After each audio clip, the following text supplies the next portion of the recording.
The Silver Arrows camp arrived in Melbourne optimistic about taking a huge step forward, with Lewis Hamilton defending the W15 as an amazing car and not being an evil sister. This followed driver complaints that the team was falling back in the opening races of the new year, with Mercedes starting strongly in free practice only to regress in qualifying and the race. But Mercedes motorsport boss Wolff called out a difficult Friday showing in Melbourne after his drivers slipped from 3rd George Russell and 9th Hamilton in FP1 to 6th and 18th.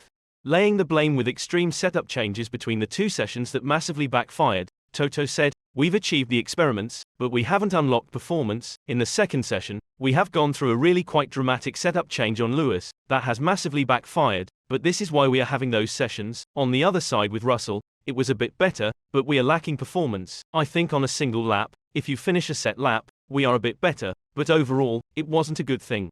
Mercedes trackside engineering director Andrew Shovlin reckoned the bigger scale performance tweaks to improve in high-speed corners and cut the bouncing from Saudi Arabia had worked, despite the FP2 struggles. He say, "We had a good FP1 session.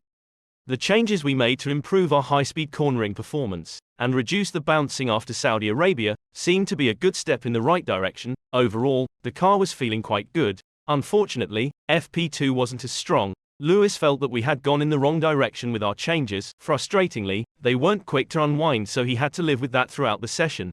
Mercedes has endured a poor run of results since the current technical regulations were introduced in 2022. The team's latest F1 car is a significant departure from its predecessors, although it has shown signs of promise, notably when its drivers headed the times in second practice at the Bahrain Grand Prix. The team has not been able to sustain it over a race weekend so far. They lie 4th in the Constructors' Championship after the first 2 rounds, and Wolff admitted he is dissatisfied with their progress so far. Toto said, "If I would say that I'm not frustrated, it would be not the truth. Certainly we are, because we're trying so much in all directions, but don't seem to have found that silver bullet yet which helps us to get us in the right direction."